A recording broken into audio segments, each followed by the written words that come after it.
Hi there, my name's Shelley and I deliver suicide intervention training here in Cornwall.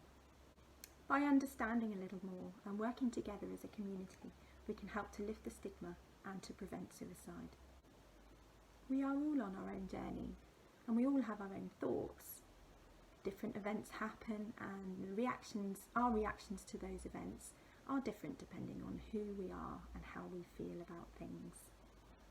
It's really important to remember that whilst we may feel that something isn't serious enough for somebody to start thinking about suicide, to them it possibly could be.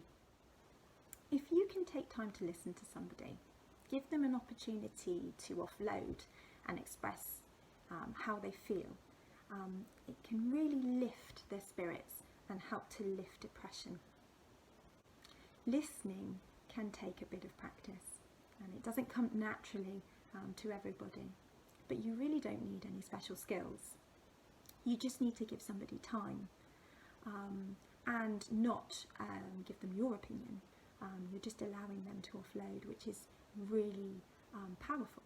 If somebody starts opening up to you about their problems, take time to listen, and I'd really advise not to try and fix things. It's really important that they feel heard.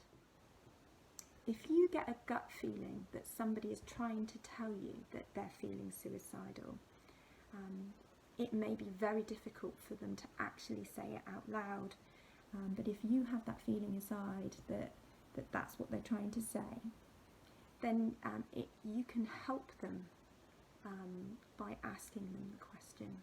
It's not going to put the idea in their head, but by asking them, it can show them that you really understand how low they're feeling and that you want to help them. It's important that you don't skip around it. Don't ignore it. If they're giving you the signs or they tell you that they're suicidal, then it's serious and they need some help. By ignoring it, you're not going to make those feelings go away. If somebody starts talking to you about suicide, or talking to you about taking their own life, then it's vital that you take them seriously.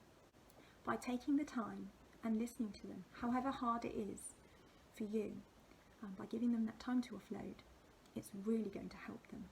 And they might even feel better just by talking to you. Be honest. Tell them that you care, you understand, and that you want to help them. This is a very difficult conversation, and it's important that you can trust each other. You mustn't make promises that you can't keep. So if they've told you that they're feeling suicidal, they're thinking of taking their own life, and they might have told you a little bit about why. If their life is in immediate danger, you may need to ask for help straight away, or you may need to refer them to a medical professional that can help them and offer the right support that they need. Every situation is different, and how can we possibly be prepared for what we're about to hear? But it's important to remember that you're not alone. There are organisations that can help right here in Cornwall. And you also may find it useful to keep some telephone numbers in your phone. For example, Samaritans, Childline and Hopeline. Perhaps you can make the call together. If you witness somebody falling over in the street, you would rush over, give them some basic first aid and try and help them. But there's only so far you can go with it before perhaps they need to be passed on to the right medical professional so that they can treat them properly. Suicide first aid is very similar. By stopping, taking time to show that you care and that you understand and that you want to help is really, really powerful. Helping them to get the support and the help that they need is a huge strength in their recovery from having suicidal thoughts.